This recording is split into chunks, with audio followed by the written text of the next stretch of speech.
proud members of the Fan First Sports Network.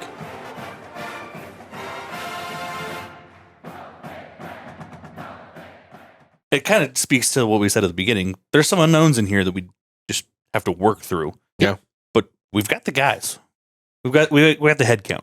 Yeah, when you have guys like Judy, Lenhart, Keona Davis, Riley Van Poppel, Noweri, Jalen George from East Tennessee State, Sua Futu, who I've been really big on, and hopefully he's a huge man. Yeah. Big boy. David Huffkin, again, he's that's another guy that we haven't even brought up he's yet. Noweri size. He's 6'7", 255. So this is what Sean Callahan actually said this. 45, 40, 35, 40, he's gonna go! It's time people feel us! Big Red Junkies. Day by day, he gets better and better! He gets better and better!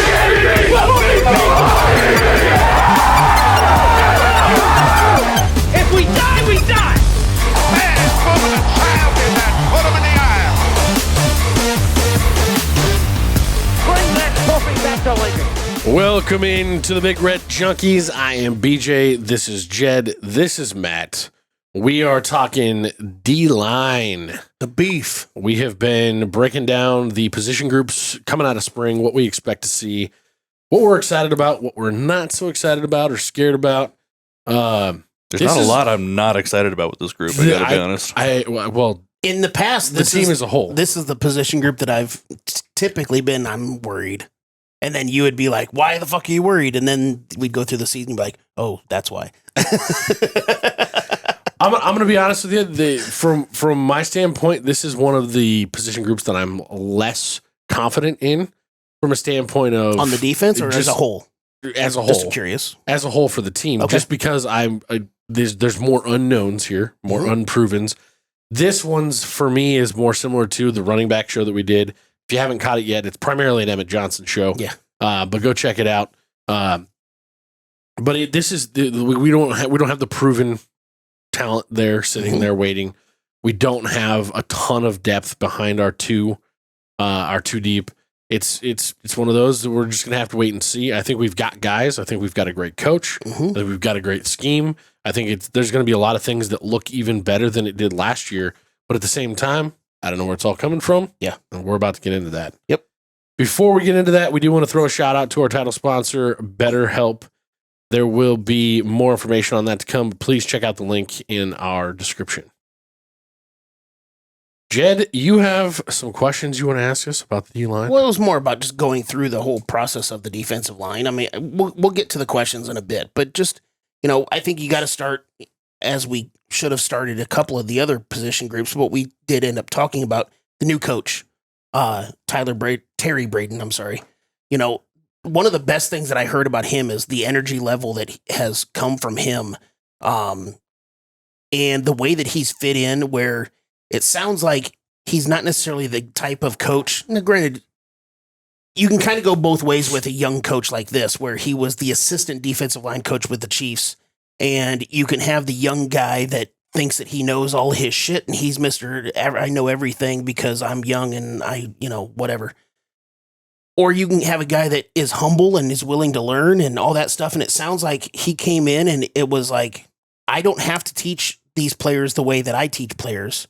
You tell me how you want the players to be taught, whether it's Rule or Butler. And it sounds like he has come in and been like, hey, how do you want me to teach your defensive players?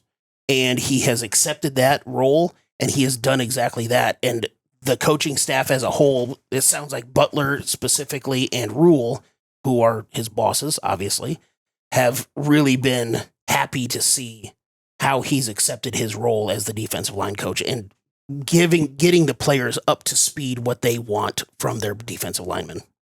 Yeah, I wouldn't look at it the way you said that. Kind of struck me wrong in that you said like a young coach. Like it's not like he's an inexperienced guy. No. Yes, he's been the assistant D-line coach in Kansas City. But that's in the NFL. As I say, it's hard to argue with three Super Bowl rings. It's for the last 8 years. It's not like this was like, oh, he was there for a quick stop and now he's here. Like Donovan Raiola was only an assistant O-line coach in the NFL for 2 years, and then he was here. But you could say that guy was at the in the Kansas City system for 8 years through 3 Super Bowls. I know what the fuck I'm talking about. You don't have to tell me. Oh, no. What you said is awesome. That's kind of what I'm talking about. I was wanting to go back and like anybody that didn't know his background, it's not like he's a newbie. No, that's not what I meant. So I appreciate that. He's not a young guy. To your point, he was running a super high-end high school program prior to going into I'm just saying he could have walked in here like his shit didn't stink with what he came from. That's all I'm saying. To your point, though, that's exactly kind of what you want out of your position coaches. It's you have a chain of command. Let's all be marching in the same direction. Yeah. And it's awesome that was his immediate. Yeah. This is how I want to go about this. Yeah. He's also coming from some place where they've had tremendous D-line success. They have one of the top defensive linemen in all of the NFL for the last 5 years while he's been there. He knows what it looks like. He knows how to get it done. The energy thing is a thing that it's one of those. I think when Rule came in, we've talked a lot about the hires and the changes to the staff that we've seen. One of the most common themes, I think, through this more experienced, more tenured, more, in my opinion, talented staff that he's amassed for the third season is the energy level is different. Yeah. And it's not a youthful exuberance energy level. It's a hard-nosed football, excited, energetic, let's fucking go energy. You get that from Braden. You get that from wow, I'm brain farting. Our special teams coach. Oh, Eckler. Yeah, you get that from Eckler. You're getting that from, you don't see it as much from a standpoint of like high frequency move from Holgerson, but he's also an energy guy. He's, there's a reason that he likes to run to the stadium in the morning. Yep. There, those types of the high drive, I guess, instead of energy is a little bit different for me. And that's what you hear a lot of recruits are really getting with Braden, is that he is a guy with a giant smile on his face. He's a high energy, high frequency guy that's going to make you feel good, but he's also extremely effective at delivering that message. Yep. So I'm glad you put that the way that you did. Yeah.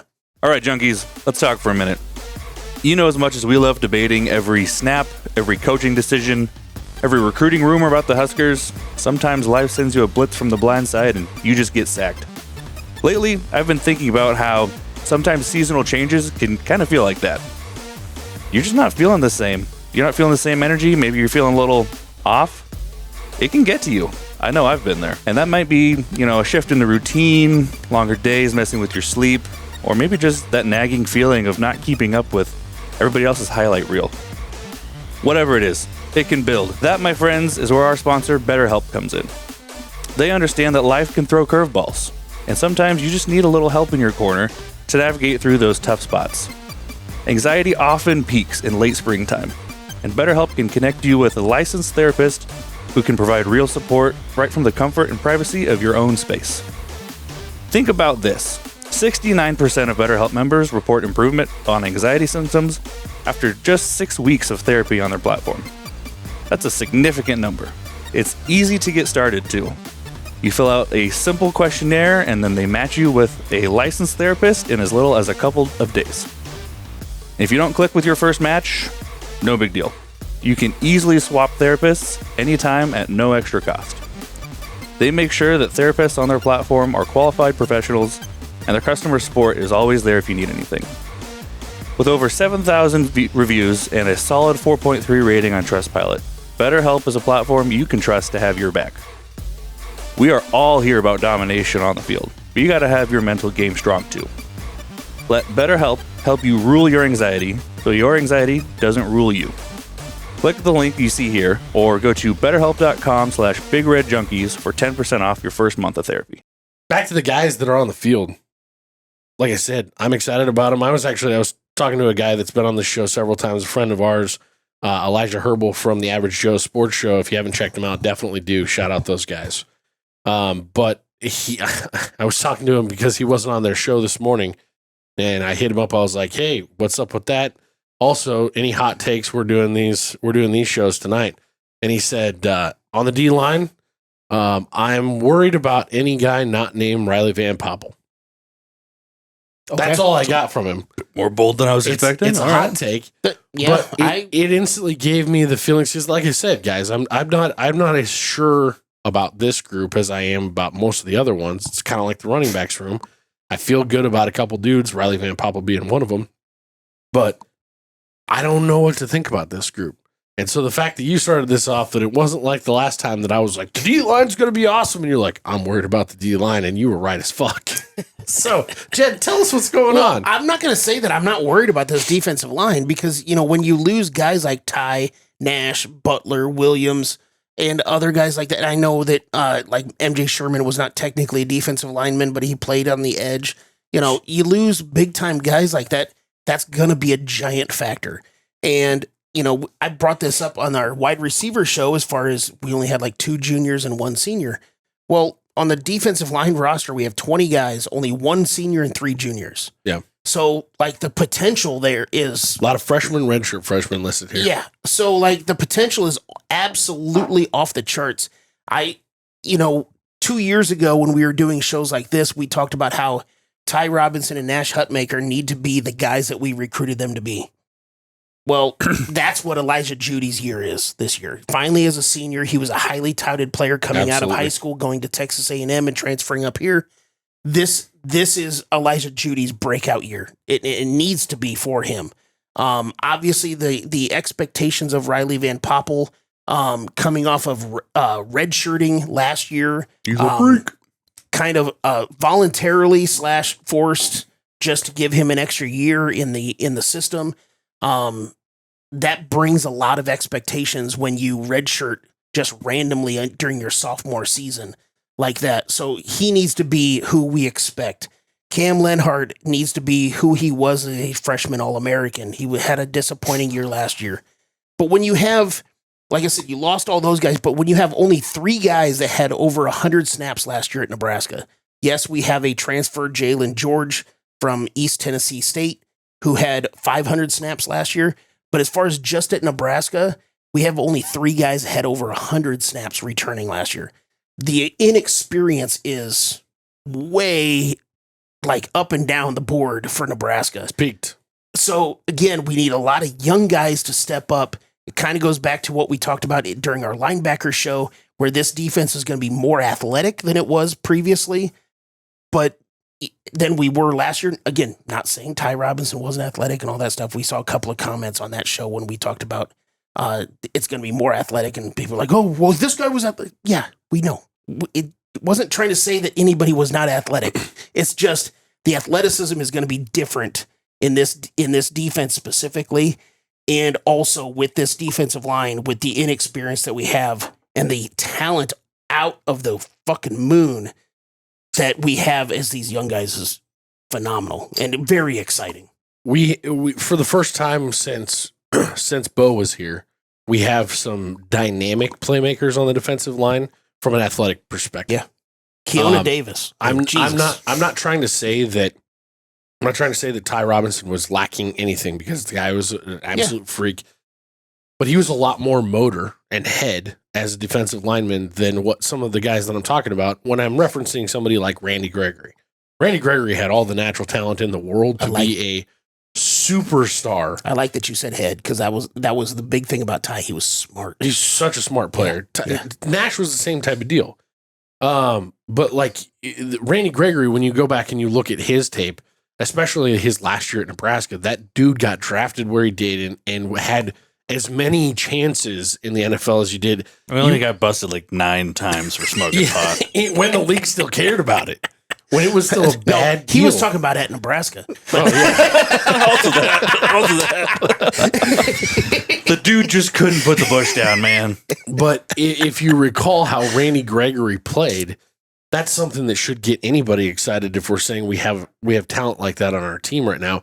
Keona Davis actually reminds me a lot of him. Well, Keona Davis is considerably larger than he was. The guy that I'm actually going for on that side of things is the redshirt freshman now that's coming in out of Missouri that was Williams. a fellow number. Winery? It's Winery. The first N is silent apparently. But Williams Winery came in and he was, he's the other dude in a tandem now with Dylan Raiola, as they were both in the top 5 players in that class. Yeah. You don't see a lot of Ohio State's, Alabama's, Georgia's get two of the top 5 players in the class. To have two of the top 5 players from the 2023 class is a huge thing, and he was underutilized, poorly coached, and didn't like it in Missouri. Now, is that an attitude problem? Is that something that we're going to have to worry about here? Probably on the mosquitoes. I don't think you see Rule take a chance on bringing a guy in year 3 with a culture situation where it finally is, with all the other momentum that they have. We didn't take him out of necessity. No. We took him because he is an absolute freak talent that they think they can get his ceiling realized. And so it helps that we hired his high school football coach, but it absolutely helps. I'm not saying that's the only reason he's here. I just had to Mosey say that. is who they're talking about, by the way. Jamar Mosey. Yeah. I'm not trying to take any of those things away, and we barely missed on him when he went to Missouri in the first place. Yep. Like I said, before I'm we not even saying hired that's the only reason. I just had to say it. But as far as the talent goes, he's the one that I'm most excited about that's coming in. That's an unknown for us this year, but he also could be a total heartbreaker. It could be a guy that we're not excited because, like Elijah Judy, not that he's been a heartbreaker by any means, but he hasn't been the guy that I expected him to be coming in here. But it's like what we talked about. So we got to get that out of him. If we can get Winery to do what Randy, like, because Winery is a next level talent from Randy Gregory, Winery is a next level size from Randy Gregory, and you've seen so many videos come out of spring of him and Keona Davis, as you already pointed out. Keona Davis is the 15 to 20 pound bigger, wider, stronger dude, and they're the same guy. Yeah. Keona Davis is incredibly athletic. That's why I was confused by it. Freak. I mean, there's a reason why, like Terrence Knighton, our former defensive line coach, said by the time Keona Davis leaves here, he'll be the next Ndamukong Suh. He's just an athletic freak with the size that he is. And we saw a couple of plays like that against USC specifically, where he chased down guys, like speed guys. Yeah. And he made plays. I'm not going to sit here and say that I don't think Williams-Nwaneri has to be X, Y, or Z. I think if he could just be what Cam Lenhart and Prince... I'm not saying he has to be that this year. I'm saying I'm excited that he's here and has that ability because he's got the size already. Okay. Then I took what you said If they can get the talent out of him, if they can get it out of him, that changes my outlook on this defense massively. What I was getting at was I look at more Williams-Nwaneri as a more of a future guy that will do things this year, kind of like a Cam Lenhart, Prince Will did their true freshman year. And I see flashes, but he's not going to be the main guy. Like, holy shit, what is he going to do in the next couple of years? I think he's going to do very well this year, but I think it's going to be more of he's like what you just said, flashes, and it's like, oh boy, we have something here. And then in 2026 and 2027, it's like, here we go, let's do this. And maybe a situation where we say the exact same things that I just said as far as, hey, 2026, this is what Williams-Nwaneri was recruited for, and he needs to do what he was recruited for, like what we just said about Ty Robinson a couple of years ago and what we're now saying about Elijah Judy. So if you think Keona Davis is going to be a big-time factor this year, why do you think that Winery is not going to be? Because my only reason asking that, they're in the same class. And Keona Davis was a 3-star guy who was flying under the radar. Yes, he's a physical freak. Winery is the slightly less weight, more athletic, bigger guy than what? I've got a guess. It's his second year in the system, but I'll let you go ahead. That's fair. That plays a factor, but also the direct positions that they play. Nwaneri is more on the outside. Keona Davis is more on the inside. I thought Keona Davis was playing more Ty Robinson outside. I mean, they're gonna move. He's moving. It's a 3-3-5. They're gonna be all over the fucking place. Yeah, that's fair. It's more about like where you're gonna be at more. You may see them on the field a lot together. Yes, I hope so. And maybe you watch the way they worked out. Spring. Oh shoot. Maybe I'm clouded by again the comparison to Ndamukong Suh with Keona Davis. Maybe I'm clouded by that, and I will own that if that's the case. But it's just. I just don't know if you come in, whether he was misused, miscoached, whatever else. I'm not going to necessarily completely shit on the Missouri coaching staff because I think Eli Drinkwitz and his coaching staff is really good down in Missouri. But they're having a really hard time keeping players. I guess I should clarify what I meant in that you might not be wrong. Winery was sold a bill of goods and he got there and found out it was all bullshit. 100%. I don't disagree with that. I'm just He's talking about upset how much they're spending on their being stadium there. renovations.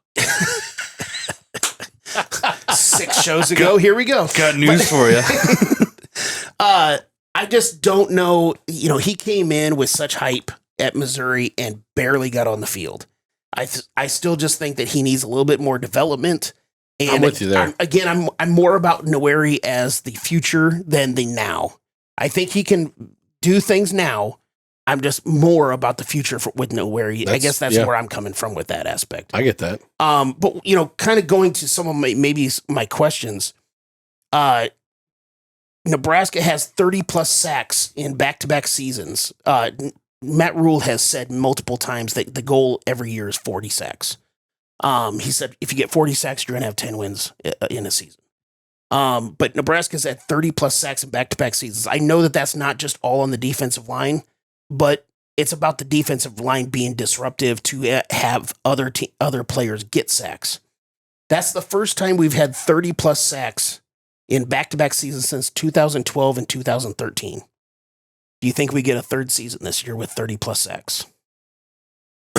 I do, personally, just simply because of how, again, not to piss anybody off, but how much more athletic I think this D-line is going to be. Okay. Because to go back to talking about the players before we get That's further fine. into your questions, a couple more guys that I wanted to talk about. Yep. First of all, And I was going to get to those two. I was going to ask you, Cam Lenhart, where do you think he goes from here? Is he the Cam Lenhart we saw last year, who's just going to be a steady Eddie from year one, or is he going to, get over a sophomore slump and continue to and go? be a freshman, be what we saw as a freshman All-American. Yeah. That's a big question mark for me because I see him as more of a specialist for us on this D line, and he's going to have to be an upperclassman. And when you look at the roster, he really is an upperclassman on this. He's a junior. On this line. He's one of the 3 juniors. Matt, what do you think about Cam? About Cam specifically, Yeah. or about your question? Well, no, about his question first, as far as the Cam Lenhart. We'll get back to the other questions in Yeah. a bit. Sorry. We're kind of bouncing around a little bit. Exactly what he said. We need him to be more this year. One of the things that I was thinking about as we got into the show was who's going to be the leader on this D line. I mean, you have one senior, sure, but I don't think of Elijah Judy as the guy to lead everybody here. I think that kind of falls on Cam's shoulders if he can be the player to do it. Now, obviously, we don't know about what the locker room situation is. Absolutely. But I could see Judy being a guy more like an Ndamukong Suh. And again, relax. I'm not trying to say he's Ndamukong Suh. Not the player, but the voice. Bingo. I could see him maybe, I don't know how much of a voice he is, but I don't know that much about him. Yeah. And he's a fucking senior. But I could see him maybe being more of a player leader than maybe a voice leader. And honestly, that's just as good as a voice leader, being a player leader. Because that's what Sue was. He wasn't necessarily a voice leader. He was a player leader. He was terrifying to but, line up next to. But he was like, hey, just follow my lead. I Yeah. mean, he didn't have to say anything. Just watch him play. That exact reason is why I think it might fall more on Lenhart than anyone else, because he's probably going to be on the field the most out of everybody on this. So that his leadership ability to me is the biggest thing that I need to see outside of just general playing. Because obviously, if he takes a step back, then there's a big problem. I kind of started this saying Elijah Judy needs to be what he was recruited as coming out of high school to Texas A&M. It might fall down to Elijah Judy and Cam Lenhart being what they were both recruited as. Yeah. But as far as the 30 sack stuff, what do you think about that? I mean, I said coming into the show, I think we have a lot of talent on this D line. Yeah, there could be there's a lot of question marks. We've talked about that already, but I think there's more bodies. I don't see a reason why we would take a step backwards, and so that's why I'm going to say yeah. Okay. To before you answer this, because I want to see if this adjusts his answer, and I want to know what your answer is after this. But how much of the depth and the additional bodies that we have, bodies that are ready, because we have bodies that are ready that we haven't had. Nash got. First of all, we had different conversations, went back and forth about Nash and his wrestling and getting smaller and getting bigger again, and how that affected his second year. Because I really feel like if he scrapped the wrestling idea, he would have had a much better second year, and then would have got drafted like Matt, guaranteed.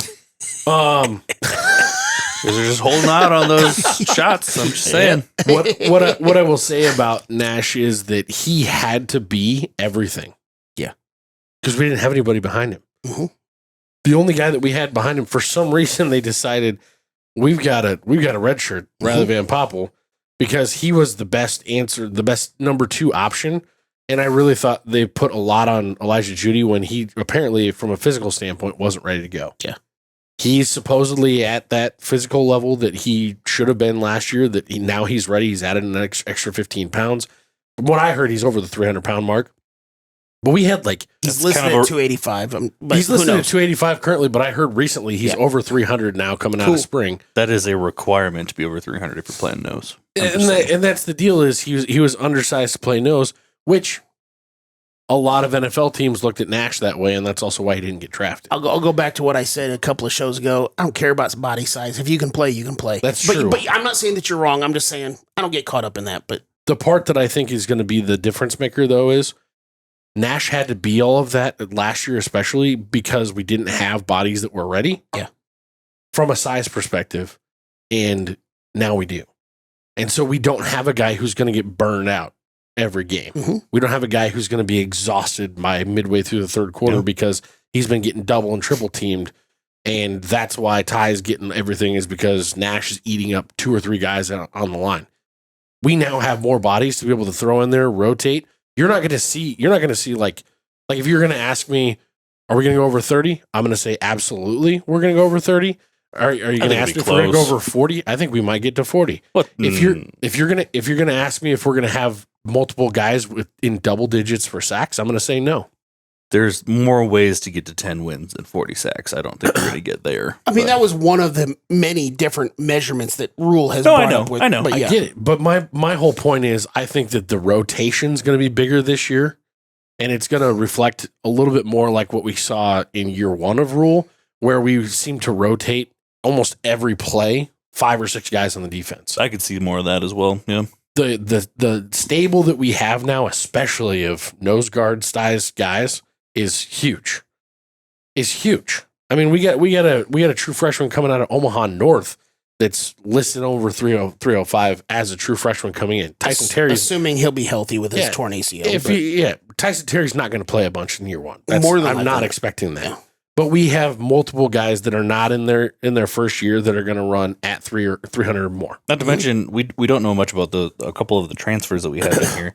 Jalen George and Gabe Moore. Yeah. They at least have a couple years on them. Well, Moore played at Mississippi. But Mississippi he State. didn't play. He had 1 snap as a special teams guy. He didn't play. Oh, I thought he was playing. No, he did not. I'm simply saying we have George, bodies, and they've been here to go through the full off season of. But Jalen George had over 500 snaps last year at East Tennessee State. You can say, yeah, it's East Tennessee, but They wouldn't have brought him in if you didn't have something. Exactly. Yeah. Exactly. And so there's it kind of speaks to what we said at the beginning. There's some unknowns in here that we just have to work through. Yeah.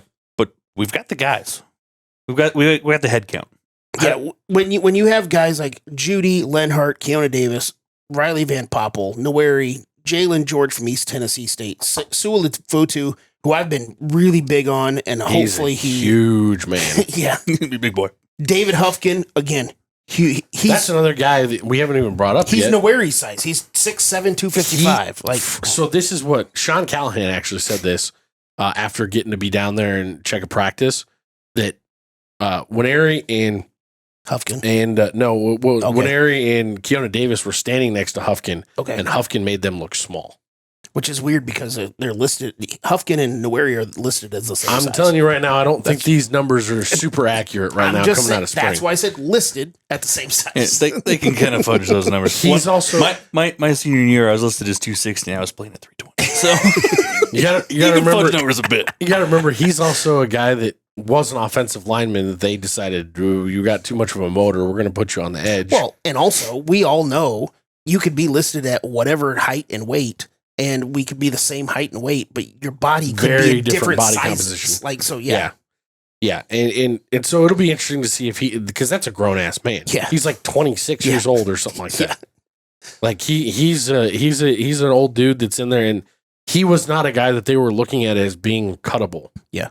So that tells me something, at least about this from a depth standpoint. But listing off all those guys kind of goes to what both of you guys were just saying. Where he is from Germany. Yeah. Yeah. Hopefully he brought Jaeger. I hope he brought Jaeger with him, but anyway. He's actually old enough to buy it. Yeah. No, but it goes back to kind of what you guys said is me listing off all those guys. It almost will go back to like year one with Rule where we had that giant rotation on the defensive line where so many different guys got in, and that's kind of one of the aspects that I think about. If this defense truly is more athletic than it was last year, and you have so many different guys that you can continue to rotate in and they're going to be fresh, like fresh. You want to talk about getting excited. And like that just gets me so excited for this defense. That's it. Jared from Subway Fresh. But that's also why I was Except talking I don't about like kids. And when you factor Jesus Christ, that just hit like 10 seconds later on the backside. I'm not even Is there a pud joke in there? Yeah, I'm not. Nope. I'm just trying to avoid you just saying a hit on the backside. We're gonna Jesus. Fuck. Way off the rails. We're gonna move right on from that. It's been a long night and many drinks. What I will tell you is this. To answer your question about the 30 sacks, we haven't even brought up the fact that we have such a strong linebacker core this year that is also going to play a major factor in that. It's not just on the D line, like you already said, to get to the sack stuff. You also are going to see... But it's them to take up bodies for the linebackers to clean up everything. I absolutely agree with you. And when you look at... Which will go to my next question. But schematically, what Butler's going to do that's going to look different, even though we've heard we're keeping the 3-3-5 from Rule. It's going to look far more multiple, way less of the similar looks to what we saw last year and the year before. Hopefully it's far less easy to read like it was under White last year. You're also going to see far more NFL concepts. And that's something you heard and you could get from especially like the corners that would speak on the podium, like when Buford would get up there and they would talk about the difference between listening to Butler talk as opposed to any of the other defensive coaches. Because he came from the NFL, he was speaking at such a higher level. Which might be why most of them stayed. Might be why most of them stayed. There's also something to be said for just the coaching staff in general being more cohesive and there not being that rub that we talked about was there last year. Yep. So that was like the longest go around to get back to your question of I would put a quadruple or nothing bet for the Nash shots on the fact that we will go over 3. Okay. Well, then that tells me that when we do our season prediction shows and do my over-unders. Shot bet. Well, I'll take the number above 30, but I don't know exactly what I'll put that number on as far as total sacks. I'm telling you right now, if you get much above 30, it's going to make it really hard to go on that over. I was going to say, what if I do right now, just brain farting 33.5? Under. Okay. I'm still over. But you're going over 30. Yeah. Matt? Okay. I think we're right in that little sweet spot in there. It's kind of why I'm 32, 33-ish. Yeah. Okay. So my other question, kind of going off of what would also be included with sacks. And again, this isn't just a defensive line question, but it's about defensive line making disruption on the line for other guys to clean things up. Tackles for loss. We had 80 plus tackles for loss last year for the first time since 2014. Which, when I looked that up, like, God damn, that's a long fucking time to have 80 plus tackles for loss. But do we do it again? Math says no. I mean, math would say no on the 30 plus sacks too. You're looking at a lot of young guys on because it was even farther ago when we had back-to-back 30 plus seasons. Yeah. So, just saying.